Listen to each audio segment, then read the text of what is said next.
Well, it was all intuitive modeling, what we would call intuitive modeling. So in the world of modeling, as I would talk about it, is I can model from sort of an observer space, and I can ask questions. I can observe certain cues from an observational point of view. Or I can sort of release myself very much like a child does and sort of settle myself into the shoes or, kind of breathe in that other person and try to look at the world through their eyes. So I went there from the position of, on the one hand, learning from the position of him being my teacher and going, what is it like to learn from that perspective? I also would sit and watch him teach others. And so I could learn also from that sort of observer perspective in terms of what kind of relationship he created. And then I could also sit in his shoes and try my very best to kind of experience the world through his eyes. Um, then I would practice.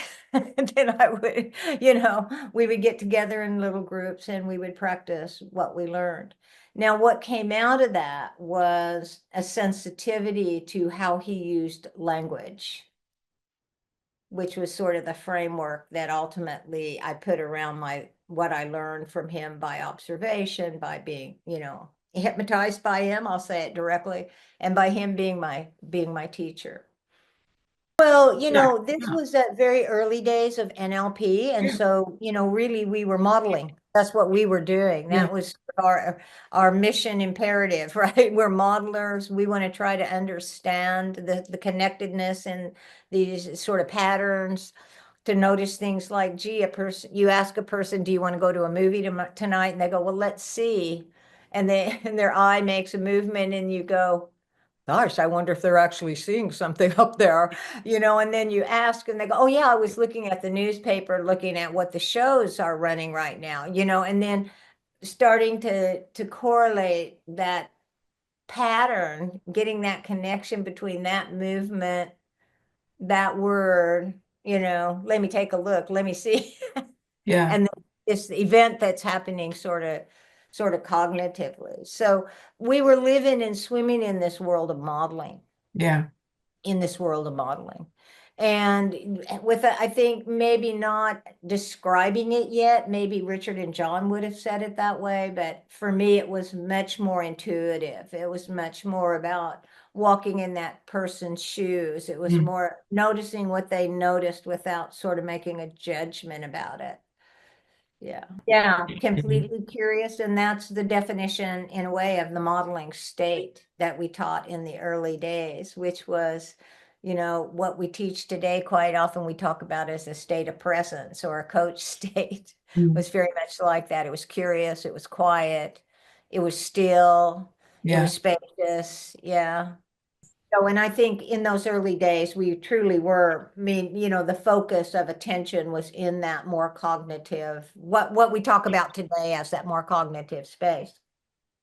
And I think that was what, one of my missions was going, but wait a minute, when we talk about the kinesthetic as a representational system, the kinesthetic system, most of the time people are interpreting that, it seems, as sort of this carrier of emotion.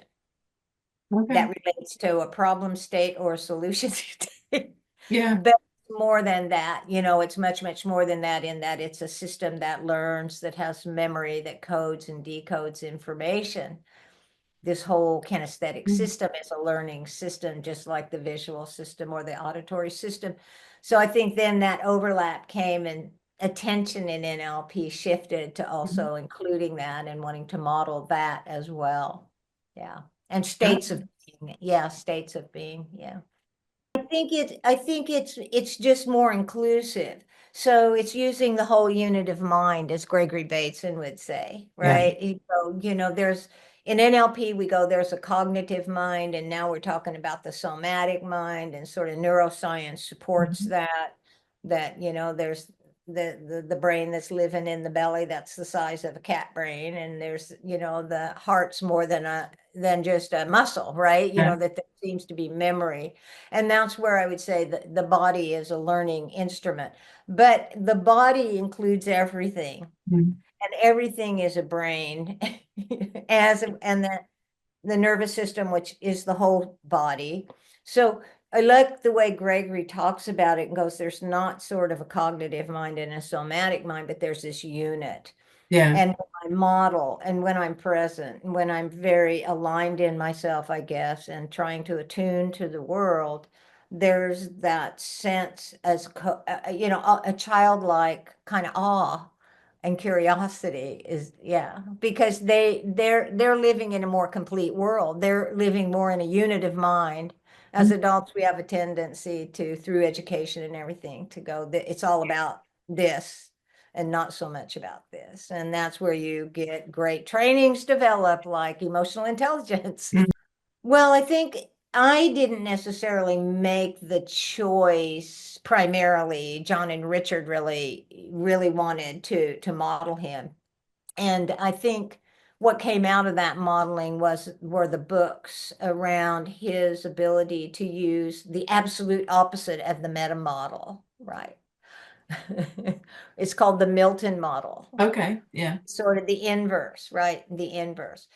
Um, I went along because I was really curious coming out of religious studies, because I was doing my university studies of religious studies. I saw this human phenomenon of trance as exactly that, a human phenomenon. And yeah, there are certain special trances that are held by context and by senseis in the dojo, as he was, a hypnotherapist, a psychiatrist, a very amazing human being. But also you could see a shaman, in Mm. Central America creating a special state, human state, for healing. And Yeah. so I was really curious about that and just the human aspects of we're in and out of trance all day long as human beings. And when people are stuck in a problem and they say to me, Judy, would you put me in a trance to help me, solve the problem? I go, that's the problem. You're in a trance. You got to come out of that trance, kind of thing. Yeah. So it was kind of from that space that really piqued my curiosity. Not for me. I mean, one of the questions that I think people would come up with, go, well, he was a 76-year-old guy, you're a 25-year-old, 26-year-old woman. He's had polio twice. He's confined to a wheelchair. He wears all purple pajamas. He has light purple for the summer and dark purple for the winter. He's a unique individual. And the question was, if you sort of step into his shoes, people will say, do you bring back any of the negative kind of physical things? And I go, no, Mm. I no, no. Good question of noticing how he uses his attention and yes, I can put my body in similar kinds of, positions, and I can change my voice as he changed his voice. I can't sound like him, but I know that when he would engage at one level with a person, his voice would change. And if he engaged at a different level, his voice would be more now, different rhythm, as opposed to, okay.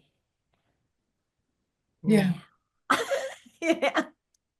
All done, just kind of noticed by modeling and going, okay, I get, Yeah. creating the anchors and yeah. Well, I mean, I think it's lovely and easy to use in a coaching framework in the sense that if you ask a person from a coaching point of view, what are your goals? There's goals with respect to my state of being. There are goals with respect to how I'm thinking, and having a new perspective. There are goals with respect to supporting positive beliefs as a person is going, say, maybe through a transition, change in an organization or something. So I think there's, first of all, just sort of going, can we kind of define what it is you want? Can you have some kind of clarity about that?